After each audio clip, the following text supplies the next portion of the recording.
From Music for All and presented by Yamaha, it's Mind the Gap, a practical web series for young and future music educators. Tonight on the program, from Ackworth, Georgia, Cecilia Clark. From Lake Forest, Illinois, Scott Edgar. From Centerville, Ohio, Fran Kick. From Baltimore, Maryland, Lori Schwartz Reichl. Tonight's conversation moderated by Myra Rhoden and Susan Smith.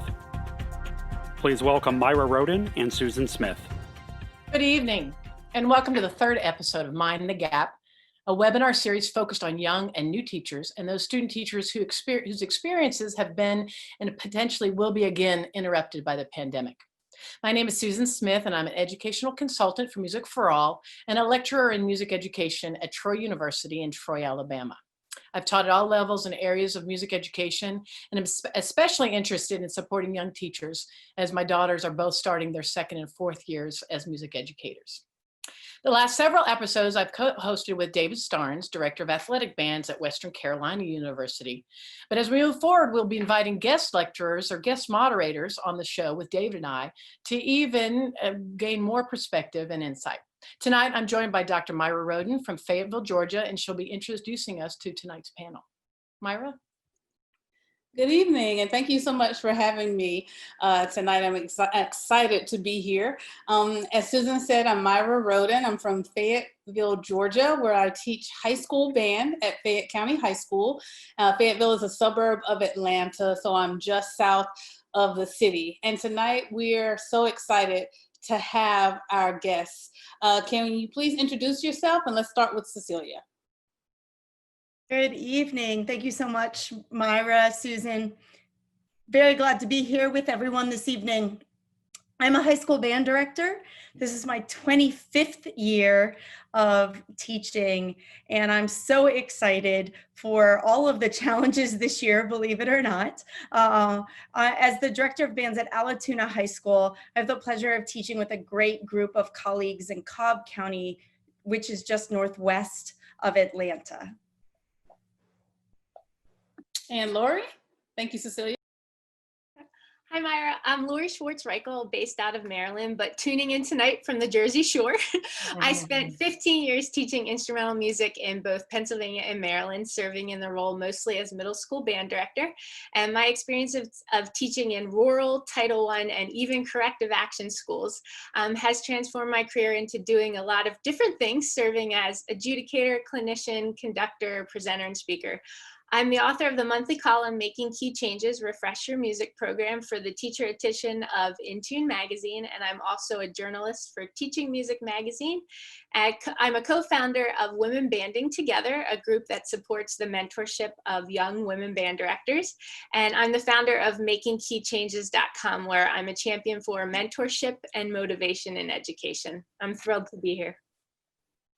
Thanks, Lori. And Scott. Hi, everybody. I'm Scott Edgar. I teach at Lake Forest College, which is just north of Chicago. I'm the band director there. I also teach music teacher education courses. Of most interest to me right now is how music education and social and emotional learning intersect. And I'm honored to be one of the new educational consultants for Music for All. We've just rolled out our new video series, Teaching Social and Emotional Learning Through Music. Really, really excited about some of these new opportunities so that we can help our new teachers and our students navigate these uncharted waters this fall and figure out how we really can meet our students' needs while we're trying to teach them music. And we're certainly excited about that. And Fran. Well, thank you, Myra, and it's exciting to share some time. My name is Fran Kick. I have been involved with Music for All for a number of decades, helping them develop student leadership.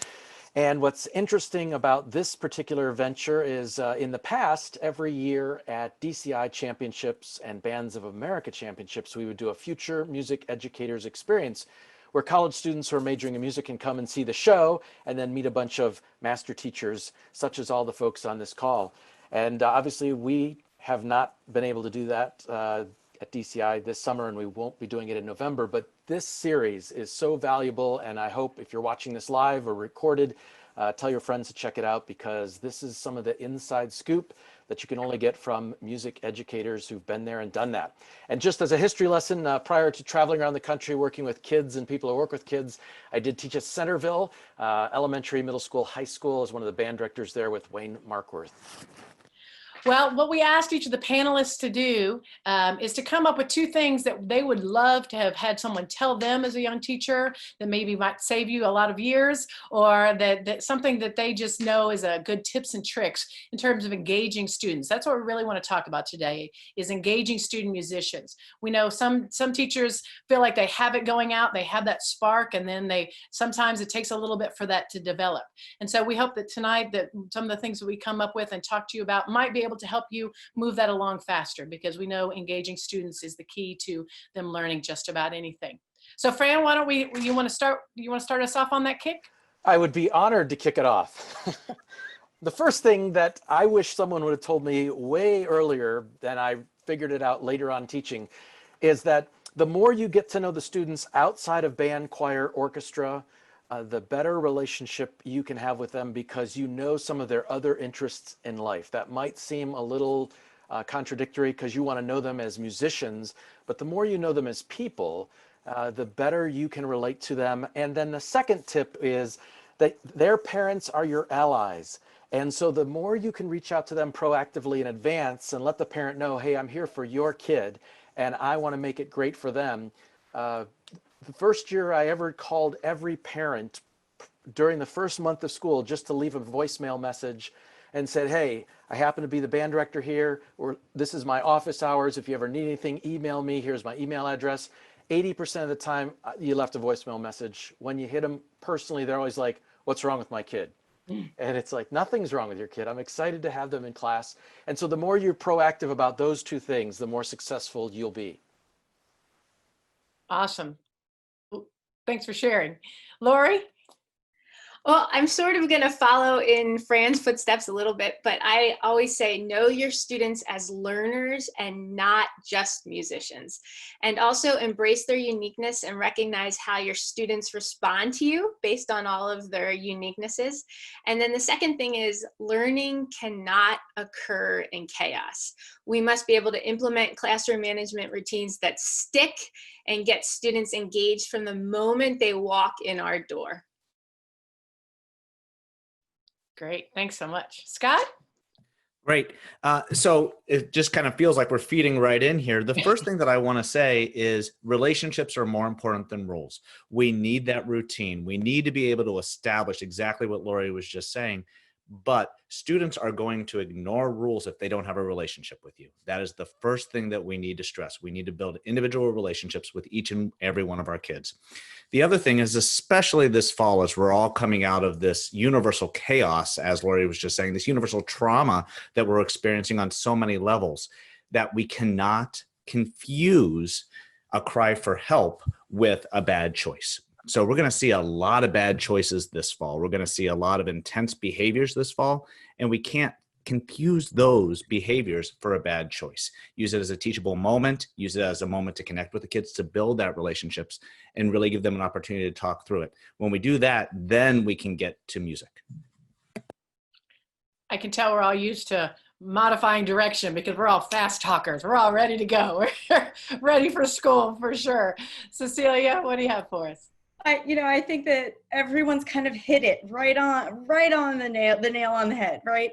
That it's about those relationships. Everyone says they don't care how much you know until they know how much you care. And we hear that time and time again, but I know as a young teacher, I made the mistake of feeling like I needed to prove myself, that I've got to just show them everything that I know and how brilliant of a conductor I am and how, I understood music theory and music history, and the kids didn't care.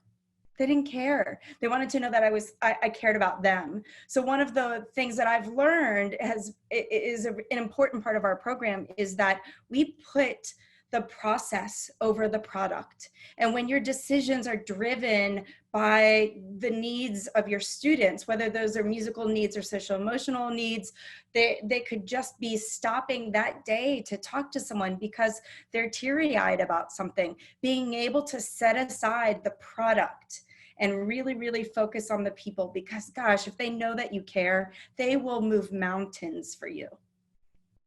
Absolutely, Cecilia. And so we've hit a little bit about students and the world that they live in and getting to know our students, which is absolutely correct. So let's talk a little bit about social emotional learning. All right. So that is, of course, another word, some may say a buzzword, that we have heard a lot lately. But some of our young teachers may not know exactly what that is. So can we define what social emotional learning is, and then discuss why it's important, not only for our students, but for our teachers and our administrators as well. Scott, you want to start with this one? Sure.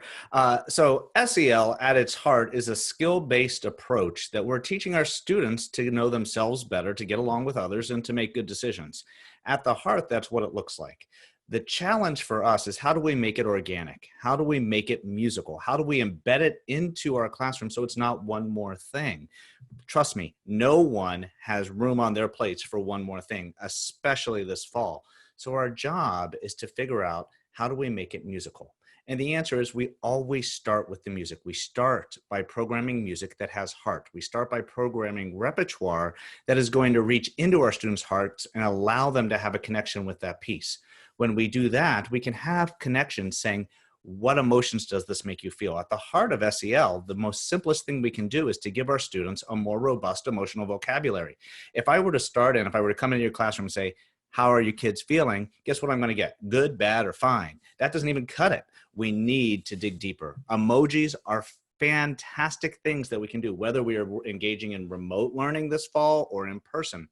Giving them an emoji worksheet is a great place for us to start having these discussions, giving them moments to connect arrows between each other, and then giving them an avenue to be able to dissect decisions that are being made in their lives, decisions that we're making. That's how we're going to teach our students to make good decisions. My guess is that you're getting a heavy push from districts. You're seeing a heavy push from Music for All, from NAFME, from all of these organizations saying this is important. If you take any of them, copy and paste and put it into your classroom, it's going to fail epically. You need to adapt. You need to make it your own. Figure out what the needs are of your students and adapt SEL so it meets those needs.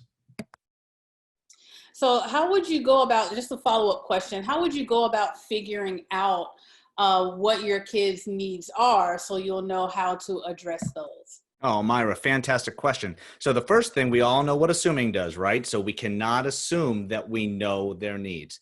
The very first thing we need to do is to listen. You know, there was something that I saw on the Facebook the other day that had a parent and a child. And when the child comes to them with a challenge, there were three things that this parent said. Do you want me to fix it? Do you want me to help you come up with solutions? Or do you want me to listen? And 9 times out of 10, do you know what the kid said?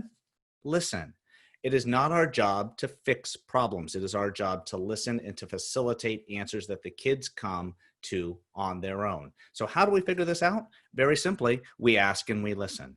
And when we see those unloving behaviors that the child is saying, love me, tell me what you need, that's the moment where we say, okay, how can we help you through this situation? How can we build on the skills that we foster in the music classroom so that we can have them apply those skills to the challenges that they're facing in life? Absolutely. Does anybody else want to chime in? Who would want to follow that? It's fantastic. I think everything is wonderful that you said. I think it's often just knowing our students as learners and not just musicians, exactly what Scott said, and understanding how they feel, how they manage their emotions, and then how they can best achieve their goals. So knowing what their behavioral responses or emotions will be, how they're responding emotionally, and how they're responding through learning. And so Scott was saying to ask and listen, and then the next step has to be then to respond. So we've asked them, they've told us, and now we're responding in the best way that they're explaining to us that they can then behave and they can manage their emotions. Yeah, and to reinforce that, just know that the response isn't necessarily to fix the problem. The older the student is, the more success you'll have if you ask them, what are your thoughts on how you could deal with this situation or fix this problem? So you start to understand their solution-oriented process and encouraging them to come up with answers. Especially if the kid comes from an environment where their parents are all about telling them what to do and when to do it, that kind of stunts their ability to figure things out for themselves. So as an educator, while you're listening, be listening for the opportunity to ask them when you respond, and do you have some ideas on how we might deal with that, or how you might deal with that? And that might spark their solution orientation a little bit stronger. And if I could just jump in as well and maybe tie into Logan's question about finding balance when so many of us are going to have to address students both virtually and face-to-face. You know, I think that what we've been finding, you know, here in Georgia, of course, you know, similarly to Alabama, we're back in school. We've got a number of counties that are back in school, or we're back into our pre-planning and professional development. And there has been such a focus on SEL. But as band directors, I think my colleagues and I kind of look at each other and think, well, gosh, isn't that what we're always doing? I think it's important to remember that our relationship as music educators with these students will grow to be very different than some of their other teachers who may only have them for one semester, one quarter, 1 year, and then that relationship goes away. So you'll find that you will get to know your students, and finding creative ways. Like I love the emoji thing, works really well. Polling on Zoom, you know, we've had band camp for the past 2.5 weeks, and you know, when the students are arriving, there's music playing, the agenda for the day is on the screen, and there's a poll. And some days the poll says, how are you feeling today? Supercalifragilistic. Just keep swimming, you know, or, you know, or we just make them emojis. You know, there's a green smiley face. There's the kind of yellow, like, meh, you know, there's the red, not so, just something that simple. And they'll tend to be honest with you. And, you know, so I think listening, and then the next step would be like going back to the idea that process over product. We've found that we've had to move a lot slower. So you need to be much more decisive about the choices that you make in order to make time, because it is a priority, but make time to really hear your students and be able to reach those students who are not going to be present with you face to face. We are 100% virtual right now. And I'm probably moving 3 to 4 times slower. We've found that we're spending at least half of our time just spending time socializing with our students, playing games with our students, letting them build the bonds of being a part of their band family, because that's what they would experience during band camp. So just slowing down to make sure that you allow for that to happen in both settings. Yeah, that's definitely so important. And one thing, you know, we mentioned the problem solving skills is also great to teach the kids how to solve those problems too. So, you know, giving them the tools that they need in order to just check mark, did I do this? Did I do that? Did I talk to my parents? Did I not? Did I talk, you know, whatever those tools are in the toolbox. I think it's great to try to give those things to the students as well. Scott? Yeah, just one quick point, because I think when we talk about what SEL is, I really want to clarify what SEL isn't. And SEL is not about being a counselor. SEL actually has very little to do with the one-on-one interactions that we value, which, you know, you hit the nail on the head when we talked about developmental relationships, that we build these relationships with the kids. The kids trust us. The kids want us to be counselors, but that's not our job. They don't go to the counselors because they don't know them. They don't trust them. They come to us. So it is really, really important to know that what our job is proactive skill building. Just how we teach them scales ahead of a piece of music, we can embed SEL skill building ahead of a challenge, as opposed to reaction to trauma, reaction to a challenge, reaction. That's our mental health professionals' job, and we need them now more than ever. Great. Thank you all so much. So we're talking a lot about process and being able to answer these questions for students and being the structure. We have to know a little bit more about what it is we believe. And when we're all in college, we hate writing those philosophies of education. But what really does happen when we get out in the workplace, we realize that every decision we make is based on those, what we believe, or what our philosophy is about the why of things. And it's become more and more important to me as an educator as I've got a little bit more experienced. And so I thought we'd just take just a minute about, for each of us to maybe talk a little bit about philosophy, or what you believe, or how you can see what teachers believe by seeing what happens in their programs. Fran, do you want to start this? I won't say kick it off again. Well, what I believe and have come to find is more helpful, especially in the classroom working with groups of kids, is that the fewer carrots and sticks you use, the better chance you have of tapping into a student's self-motivation, what drives them and what they're excited about and what inspires them. And I think sometimes we miss out on those opportunities to tap into that intrinsic drive. Two reasons: we don't know them very well because we don't know what they're motivated by or what they're interested in. We're just trying to get them to be motivated the way we are, which is a fatal flaw for a teacher. We think all of our students are motivated by the same things we are. Well, that's not true. We have different ways of inspiring that in our students. And just to be full of AV, there are 3 things you can do to help develop that self-motivation: autonomy, belonging, and competence. And if you can keep these ABCs in your head as you start planning for things, the best way to grow autonomy is to give students choices in lots of different ways in lots of different settings. And the best way to create a sense of belonging is that connectedness that we've been talking about. And when it comes to competence, that's where the content that you're selecting, and remember what Cecilia said, she's moving 3 to 4 times slower. So maybe the selection of music that you make or what you're trying to do with them, you back off a little bit, make sure it's the kind of music that will inspire students, but it's also relevant to their ability level. This is not the time to raise the bar 4 notches above where you think your students are, especially given the variety of contexts that you'll be teaching in. So autonomy, belonging, competence, the ABCs of self-motivation. Great. Does anybody else want to jump in on this one, or? I have autonomy, mastery, and purpose written in my notes as well, Fran. You know, I think that piece, that autonomy piece, is something that over time I've really found to be one of the most effective ways to really truly engage independent musicians.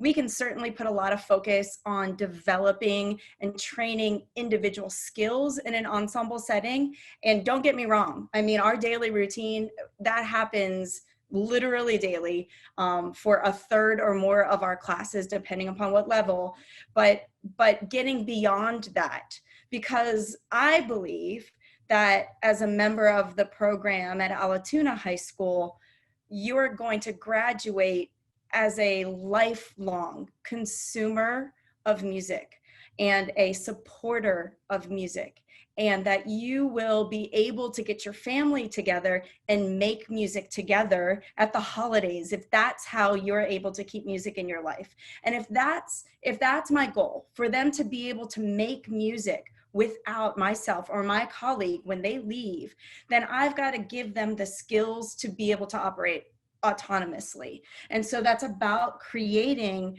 that emotionally safe classroom where students have this idea of like teamwork tactics where they're accountable for each other's growth and learning, and that we are giving them all the intermediate steps to kind of move in a direction where it's sort of like the Orpheus Chamber approach, where we can step off the podium. And it's not just that somebody's running sectionals according to an agenda that you plan, it's that you're actually giving them the skills in terms of listening, in terms of evaluating, in terms of responding, so that they can diagnose and prescribe, compose, do all of the things so that music can always be a part of their lives.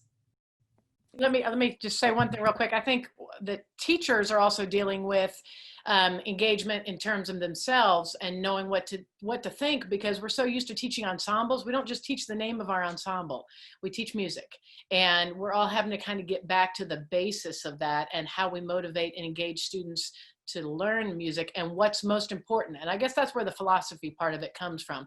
We have to decide what's important for them to know at the end of the day. Logan Stevens is actually a former student from curriculum, and what we want them to know, what do we want them to look at like by the end, and then we divide it up from there. And what they're going to look like this year and what our priorities are might be very, very different than, well, they will be very different than what they've been in the past. So we'll jump to Scott, and then Laura, if you have anything to add on. I think Myra's going to move us along here. Absolutely. Just really, really quickly. I want to say that this year for everybody, we're all first-year teachers again. Every single person's philosophy of music education, necessity told us that we need to change our philosophy this year. So we're all back down to square one right now. But I think the biggest thing that I've heard so far is what Cecilia was just saying about chamber work. I firmly believe that for our students to take a step forward, we need to take a step back. You know, we need to stop being the fixers of everything in music. And there's two key components that are central to my philosophy, and that we can engage students to set their own goals. Oftentimes they serve our goals. They serve the music's goal. We can ask them to set their own goals, both short-term and long-term. And then we can allow them space to self-assess. How close are they getting to the goal? By doing those two really, really easy things, we are creating that independent musician that I think we're all starting to get at as part of our philosophy. Building on what everybody said, I believe that first comes love and then comes mastery. So when we show our students that we love them as human beings, we love them for who they are, what uniquenesses they bring to the table, all of their different learning styles, then they understand that we're there for them and that they can trust us. And so as Scott said, you know, it's the first year. My father was a 31-year band director who always said, Lori, you better make sure every year feels like your first year. And so that was always something that I took into account. And so even though this year is so different and the end of last year was so different too, you know, we always need to be thinking about that. And we need to be thinking about, how do our students see us? Do they see us as someone who's there for them or simply there to teach music? And if it's only about music, then get out of the room, because it has to be about the students. It has to be about the fact that they know that we care for them. They need to know that they can trust us. And if they can trust us with their emotions, then they can trust us with any subject that we teach, be it music or anything else. So first comes love, then comes mastery. So let's talk a little bit about how to engage the students in the classroom. And as everyone has said, everything is going to look different. You have several school systems. If they're not already virtual, they may go virtual. And so you have teachers who may have to not teach 1 year for 20 years or have that first year experience, like Lori said, every single year, which is great. So how do you establish those positive relationships with the students? And then do you have any suggestions on how teachers can do that virtually, especially if they're at a new school? Any takers? Well, what I can share is that in the past 2 weeks that we've been in our online marching band academy, which the student leaders came up with, OMBA, we play every day. I mean, we play games with each other, and we take time to get to know each other before we work. Or if we work, then we stop and then make sure that we enjoy each other. So they've been able to really latch on to this entire process. Our attendance has been incredible. On any given day in the past 2.5 weeks, we've had 95% of our students online with us. And because they're hungry for something. So the more that you can offer them and you are really, really invested in providing them a meaningful experience right now, they'll work hard for you. And when you know, there was someone who asked a question that I tried to address a little bit in the chat. You know, how do you gauge those student skills?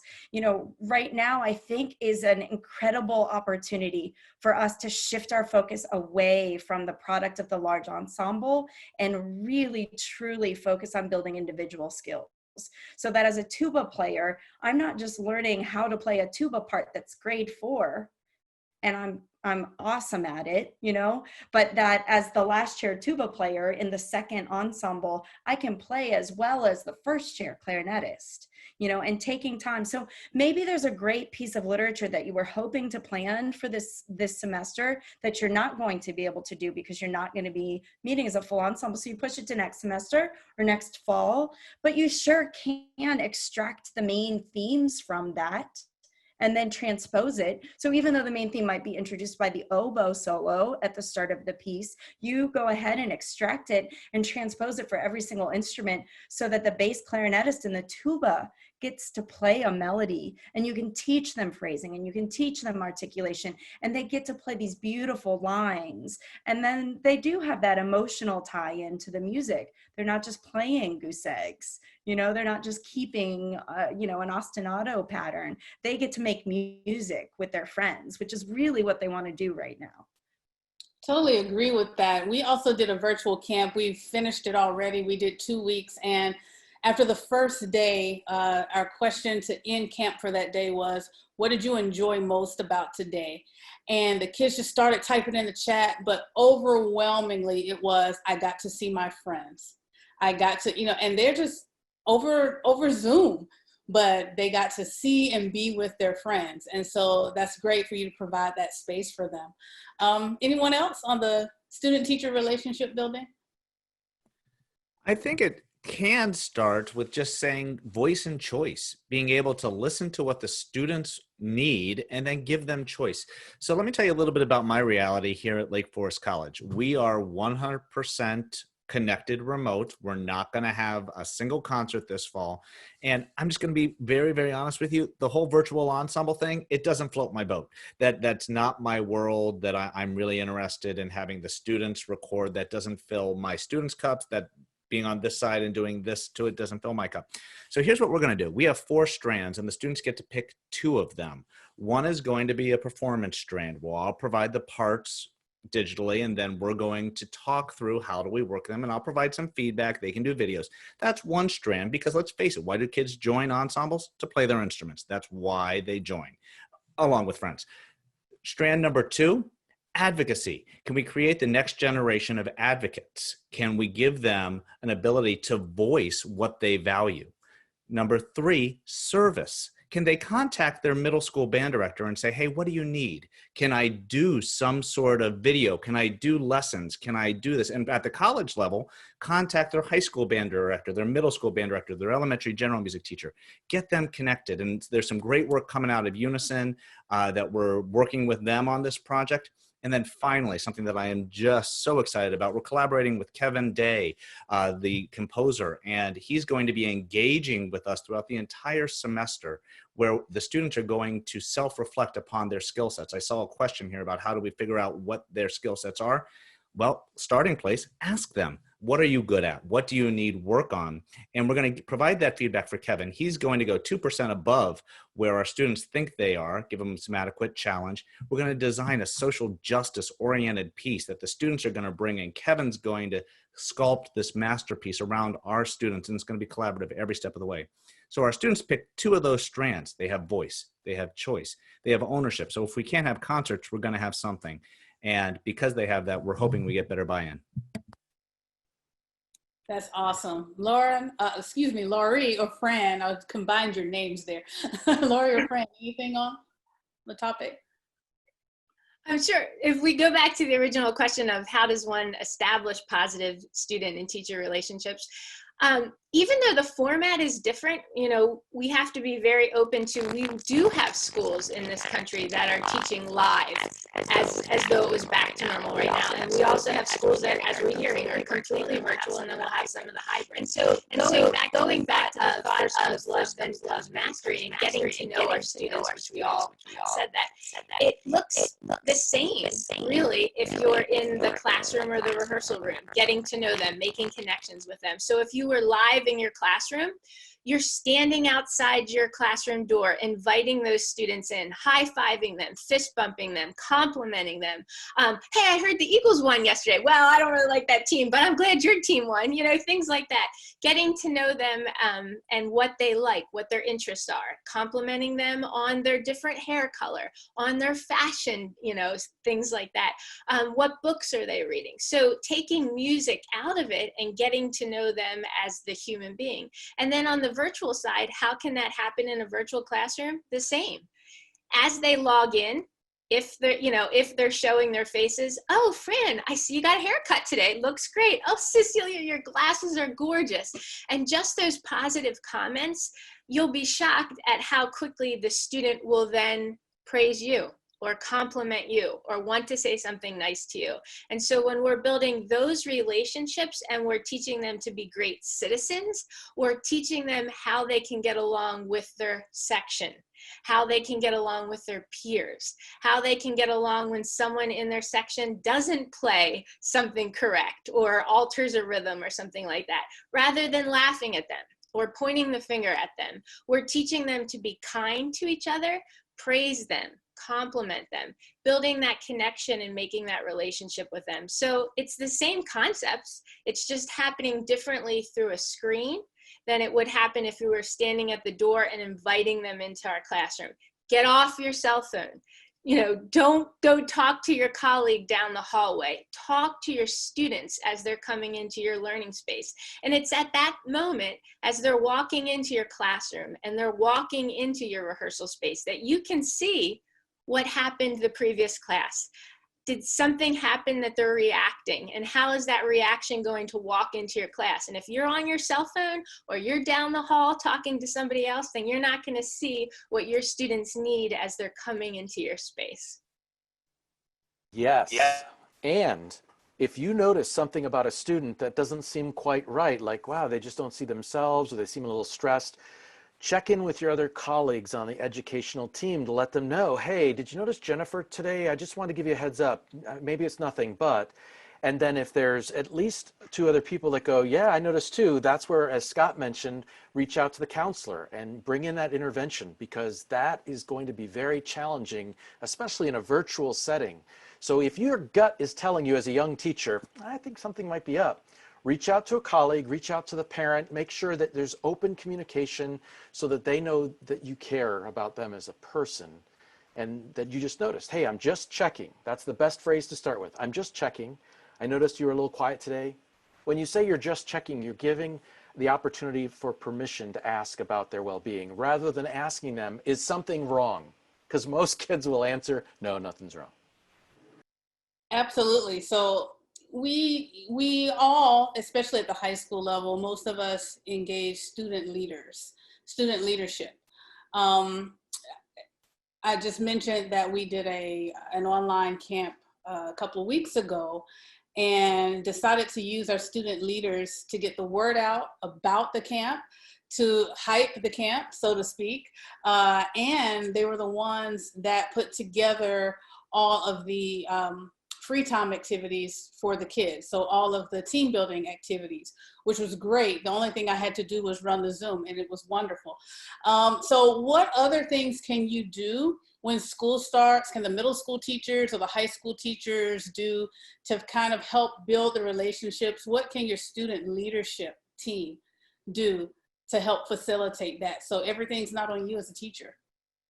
You know, we use our student leaders in so many ways, very similar to what Myra said, you know, in terms of handling those social pieces, they're happy to jump up on that. And quite frankly, you know, we've seen our days, our better days, and I don't know, I'm not so hip to the music that they want to do their stretch routines to, or they played Celebrity Crush and I had to like real quick, like Google find somebody because I didn't even know the names that they were coming up with, you know, so letting them have ownership, that's so empowering. And you talk about truly engaging students, it's giving them that ownership. And, you know, one of the things we took a lot of time from the spring during the selection process through the summer to train those student leaders to be instructional leaders, you know, and so they were really truly excited to be able to exercise those muscles. They work so hard to train. And the thought of not having band camp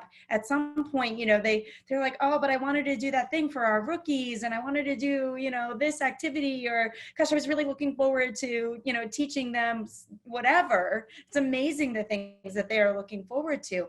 Being able to provide that opportunity for them is great. But again, I would say, you know, take time to really help them understand the true frustrations of teaching online, because those of you who have spent any amount of time attempting a music rehearsal on Zoom,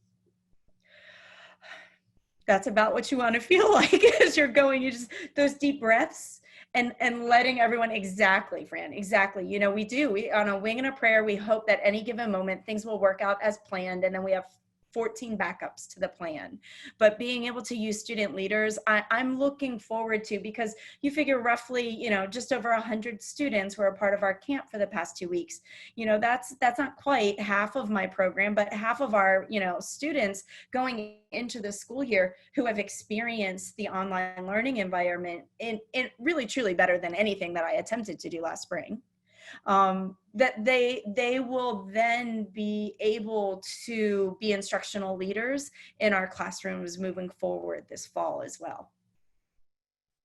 I think some of the question as well is about, I'm sorry, Scott, but about influence. You know, students today are more about the way they're influenced on Instagram or online, and they do things because 4 million other people are doing it, as opposed to, you know, an old band director tells them that they should be doing that. Although many of us learned from band directors who taught like that. So I guess some of the question is about how to, you know, how to lead differently ourselves as teachers, and then also how to engage those students who might be resident, I can't even say the right word, negative, or might not be willing to kind of join in part of the party, and haven't drunk the Kool-Aid yet, as we say. So maybe how to reach some of those kinds of kids on the day-to-day basis. Absolutely. So the only thing that I wanted to add is that, and I put this in the chat box, Chad Smith asked us a question about how do we engage students to take the skills that we're building in the music classroom outside. And music education privileges extroverts, people who like to put themselves out there and be front and center. And the only piece that I want to add is that we really do need to nurture our entire student body. And we, you know, if we only empower the leaders to do work to another group of students, then we're neglecting the leadership skills and the opportunities of those other students. I firmly believe that to be a good leader, you need to be a good follower. So we need to teach both sides of that coin. How can you be a good follower and support a leader? And then once we have that side of the equation figured out, then we can determine what type of leaders we all want to be. And even get the freshmen involved, even get the fifth graders involved in some way so they have ownership, so that they've designed something that everyone can rally around. And that's how we get buy-in. Yeah, and I wonder if there is a way, especially for those quiet leaders, the ones who aren't extrinsically extroverted and out there and want all that attention on Instagram that Susan was talking about. You know, there are some student leaders that might just want to help out a seventh grader on their instrument. And maybe it's just, hey, they're struggling with this line in the method book. Could you record this on a YouTube video for me? And pick one spot that's tricky and show them how to slow it down and break it down and isolate and then gradually speed it up so they can see on their screen at home what would work. And if you could get more and more students to do that for more and more lines in your middle school and elementary method books, suddenly now you have a list of kids playing stuff for, you know what? Tommy did that just last week for so-and-so, here's the video. And then they can use that and play it and go back, because the one question young musicians always ask, show me how it goes. Would you please show me how this goes? And so you could do that virtually, even with video. If it doesn't have to be synchronous, it could be asynchronous. And that might encourage them to start sharing more as well. Laura, you got anything for us? Just kind of going off what Fran said, you made me think about, even within my private saxophone studio, not even thinking within the classroom, a student will, you know, send an email and say, oh, Mrs. Reichl, you know, I'm not sure how this goes. Can you play this for me and make a video? And usually, you know, if it was live, maybe I would, demonstrate something or ask another student. But this summer I started thinking, wait, it doesn't have to be me that makes the recording. I can ask another student in my studio to record that and send it. And I think sometimes that has even more of an impact than if I would get out my saxophone, play it, and demonstrate it to them. And then, you know, taking it a step further, then asking the student who originally asked for the guidance, what could the student do who modeled for you to improve upon their playing? And so then you're taking it to that next level, so they don't just feel like they're the student that's getting the help, but they feel like they can be a leader by also offering some help as well. Awesome. I think in the spring, when many of us had to go online quickly, we were just kind of grasping at straws. And I think that as teachers, maybe that's something that we craved and we missed, that connection with our students. I had one experience in one of my classes where we had been online for a while, and I just went around and said to each one of them what they meant to me and what I loved about each of them. And this is 20 college kids, and we're in tears because we just all crave that connection, and we forget that that's what we need as people. Dr. Long, who was director of bands here for a long time, would say you spell band F-U-N, and people want to be a part of something and connected. So how can we do that better online? We've kind of touched on it a little bit in our conversations here today, but how do we know that they're continuing to learn, and how do we kind of guide our curriculum towards that? So who wants to start with that question? Who has the answer? Because right now I don't know that any of us do. I was going to say, without curriculum in mind, the one thing I will share is you'll notice all the people on this panel are well lit. You can see their facial expressions. And if you're sitting in front of a window with the light streaming in behind you, you look like a dark, evil shadow. So as a teacher, as an educator, just grab a lamp and stick it in front of you and make sure you have some facial light. And then the second thing is look into the camera, not down at your keyboard, because when you look into the camera, that student sees your eyes. And that's the best two things I could suggest with this technology. Yeah, it sucks. It's not the same, but that's the best two things I could share. For me, especially if you're teaching, oh, I'm sorry, Lori, especially if you're teaching little ones, and if you are having some in person, this can be really scary, especially for our little ones. So I highly recommend having either a button or something, or record a video showing you put your mask on and taking it off, so that they're seeing that process, so that they see that there's a human, especially if we don't know these students who are coming into our classrooms for the first time. I think that part of normalizing a lot of these unknowns this fall is showing them the process and showing them that we're going through it together. I have to be very honest, and nothing against Dr. Long, that I sometimes think that fun is an F word in education. And the reason is because subjectivity of fun. My definition of fun is different than your definition of fun, and oftentimes different than my students' definition of fun. It's the day after the concert. Let's just have fun. Well, my definition of fun is getting the next repertoire out and getting down to work. So the gist of it, I've actually taken the word fun out of my educational vocabulary and replaced it with joy. I want my classroom to be joyful. I want smiles. I want frustration that leads to smiles. And if I can do that, then we're going to have some moments that we're going to be able to get to something that is meaningful. And whether that's performance or not this fall, we can still find some joy. So some of those avenues might be, let's find something that we know the students are going to be passionate about. Do you like Taylor Swift? You know that you're going to have two sides, and people are just going to start going on both sides of this. Does it have anything to do with Granger or Eric Whitaker? No, but that's our hook. That's our entry point, and we're going to have some energy around that. So much of what we've done the last 6 months has been monotonous. It's been day in and day out. So our job this fall is to find joy and to find energy in whatever way we can. And then also ensuring that, are we differentiating instruction even through the screen? And so thinking about all the ways, we had the springtime to sort of experiment, and see what worked and what didn't work. How were we engaged as teachers, and not just our students too, but, in making them believe that we can provide teaching through a screen. We have to show that, and believe it in ourselves. But thinking of your learners is in 4 different styles. So your visual learner, can I see it? Are we providing something through a screen that your visual learners can see? This morning I gave a presentation for Zeswich Music, and it was on introducing a piece of music to your students. Well, we can do this through a screen just like we would in a classroom as well.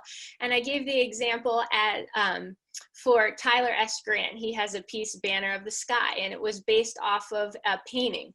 And so showing the painting you could share the screen with your students and you could show them the painting, and then you can talk about how the painting is reflected in the work and what Tyler, was hoping to do with that. And then what about your auditory learners? Can I hear it? Are we providing something that they can hear? And it doesn't necessarily have to be music that they're hearing. You could, oh my gosh, how many of us know people that would record something for them? So for instance, I asked Adrian B. Sims, who's a composer at the University of Maryland, to record himself introducing his new piece, Champions Rising. And so the students were able to then hear from the composer's voice. Anybody would do this usually for free. And if they don't, then they're not a nice person. but ask them to do it and make a recording. And so for your auditory learners, they can hear something. For your reading and writing students, J. Rod Hall has a piece of music called Lost Fantasy. I'm probably saying the title wrong, but the program note is about how these young children get lost in a woods. You can then ask your students who love to write about, what happened when they got lost in the woods. And so we're differentiating instruction in that way. And then finally, for your kinesthetic learners, can I do it? And it could be, can I physically play it? And so we're giving all of our learners opportunities to be successful, even through a screen, just like we would if we were in the classroom. Great. Cecilia, do you have something for us? You turned on your mic a minute ago. It's funny because Lori, I agree wholeheartedly. And I was, because as Myra and I have said so many times, we're just on the heels of band camp. So, for me, I was thinking of the things that worked really well for our students that, when we're doing marching basics virtually, what we did was that we had a video that the students could access. It was made by students in our own band program. Student leaders, safe distances. It was super cute. Like, they all chose their topic and they did a 2-3 minute video. And so a student could go in at their leisure. This is that asynchronous learning that Fran was talking about. Go in, watch the video, pause it if they need to, Zoom if they need to, watch it as many times as they need to. And we also then had just kind of like the bullet list, like here are the reminders. These are the checkpoints, in your body. So they could see the video. They had the language and vocabulary that they were about to experience. And then it was followed up by a live session where we would review all of those things. Then we went into breakout rooms and each of the students were able to demonstrate for the leadership team who then, was giving them feedback. Students are able to answer questions in the chat and be able to post questions if they had questions. So I think just, like you've said so many times, so eloquently, being able to learn to get to know your students and get to know their learning styles so that you can find the way that you can communicate best and reach that child best. I've always believed that really, truly, could you imagine if every child had an IEP? Yes, we would be in a lot of meetings, but to think about approaching teaching so that every child had an individualized educational plan. So I knew exactly what Fran was going to respond to so that I could get the absolute most out of him as a musician, which could be completely different than Scott. Scott has very different motivations. Scott has very different focus. He has a different kind of energy. How can I get to know that individual so that I'm really, really teaching to their needs and where they are and meet them where they are and really bring them as far as possible? Yeah, I think Scott hit it on the head earlier when he was talking about being engaging. Students think what we think. So if we are positive and we are, we can all complain about what's going on right now, but that's not going to help anybody, and it's not going to help us be better teachers or better students. And embracing and trying to be creative. I think that's what I'm hearing from everyone, is finding ways to connect to the individual student and create that culture. Myra and I talk about that a lot. That's what she does in her band program, a place that people want to be. how do we continue to make that happen online through the computer. I know that all of us, we're kind of closing down to the end here, and we've all been busy online, and everyone that we see here, sorry, I've got a WebEx meeting coming up tomorrow, scheduled on my computer. But everyone you see here on this screen is committed to students and teachers. And I think that being able to connect or contact any of us, we're all available through the Music for All website. Our bios are there, and our emails, and also through social media. Many of us are friends with the people that have come online, and we all want to mentor. We all want to help young teachers. It is not a bother for anyone to ask questions. So we've kind of hit most of the questions as we've been going along, but I'll just go around the room one more time as we close up. And Cecilia, yeah, thanks for putting your email address on there if anybody'd like to contact you. But we'll come back around one more time. And Myra, you've been kind of facilitating and not been able to give us some of your wisdom, but we'll go around the room one more time and then close things up. Well, Susan, I guess I'll go ahead and start and just say just a little bit. First of all, everything everyone has said tonight is so true. Getting to know your students, whether it's virtually or in person, paying attention to the individual students to figure out what they need, not only emotionally, but musically as well, because we can't forget that we do teach music. And so the fun stuff, yeah, that has to happen as well. But just like Scott said, everybody's different level of fun. Everybody's level of fun is different. So we have to figure that out. We have to figure out what's fun for our students. And our students are great to tell us. They're great to just share that information with us. So I would definitely encourage all of the young teachers to not be afraid, but to just dive right in. And you're doing something great right now by attending this webinar. There's so much information out there. Don't be afraid to ask questions. And Susan is exactly right. Your band is going to be, or your ensemble is going to be a reflection of you. And I'll tell this one quick thing. I decided to tell my drum majors before anyone that we were going to have a virtual band camp this year. And I did it on FaceTime with the 4 of them. And I said, you have 24 hours to go cry in a pillow. And then when your face comes out of that pillow, you are the face of the band. And you need to make sure that you are happy and that you just have the greatest positive emotions about this experience, because the band is going to do what you do.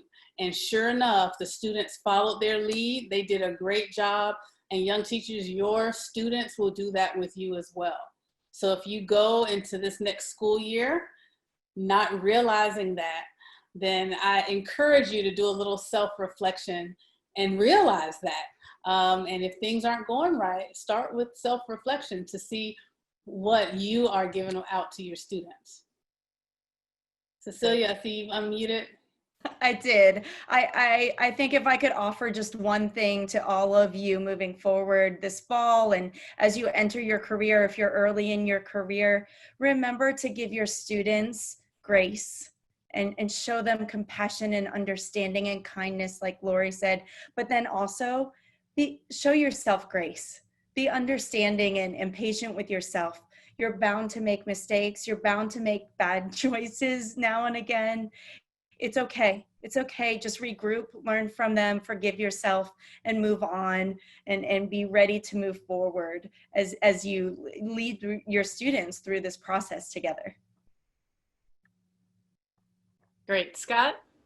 Yeah, absolutely. My new mantra for this fall is needs before notes. That if we don't address our students' social and emotional needs when they're coming into our classroom, we stand zero chance of having any meaningful musical education occurring. We need to honor the human beings that are coming and realizing that their needs have changed so much in the last 6 months. The students who are coming into our classrooms for the first time, coming in that you're going into their environment, the needs have changed. Needs before notes this fall. Lori? Embrace your uniqueness. That's my life motto and my professional motto. You need to know what your strengths are, and you need to use them to your ability and your students' ability. And on the flip side, you need to acknowledge what your limitations are, and you need to reach out to your colleagues as resources to help you with what limitations you have. And then the other part of it is, and Myra, you sort of alluded to this as well, is that come to the table with positivity, a plan, and persistence at all times. I'll tell a quick little story. Back in 2014, when my band was selected to perform as the feature middle school band for our state convention, there was a lot of stress, you know, having middle school students perform 7 pieces in the middle of February, you know, and during that time, I would come home at night and I would say to my husband, I don't get this, you know, they're not doing this or they're not responding to this. And, you know, I'm teaching. And he said to me, are you speaking to them in that tone, Lori? Because if you spoke to me in that tone, I wouldn't do a darn thing for you. And I went to bed that night and I was like, what does he know? He's an electrical engineer. He doesn't teach kids. Who does he think he is? And I woke up that morning and I thought, oh my gosh, it's that simple. And I went into class the next day and I recorded. The students didn't know. I only audio recorded so that they couldn't tell. And I went home that night and I listened and I was shocked at what I heard. I heard the not happy, peppy, go lucky Lori. I heard the, I told you 5 times that was an F sharp. I can't believe you didn't, you know, did it. Don't you know that that's the middle finger, you know? And I couldn't believe, I didn't recognize myself. And it took digging deep down in my soul to say, that's not me. That's not who I come. That's not how I treat my students. And I went in the next day and I high-fived them more. I praised them more. I complimented them more. And they left that rehearsal high-fiving me, fist bumping me, and playing to the best of their ability because I wasn't bringing a positive attitude to that rehearsal. They weren't giving the best that they could back. So if you want them to reflect positivity, then you need to be giving it to them at all times. And Fran? Yeah, I would say, please make sure you take care of yourself because you're not going to be any good to the students or your school if you're not taking some time out to kind of reflect on how you're doing things, but also understand you're sitting in front of a laptop or a computer way more than you ever did before. So the physical activity that you can kind of balance your life a little bit with would be a good thing. And if you're looking for an easy project for your kids, check out Join Our Groove. It's at education.musicforall.org. And you can have your students create a project that's 15 seconds long or a minute long that will engage them in a way that's lots of fun. And thanks for sharing your time with us here. And like I said, point all your friends to this recording because it will be up at Music for All as well. Awesome. Well, thank you so much. Well, just to close up, Music for All's mission is to create, provide, and expand positively life-changing experiences through Music for All.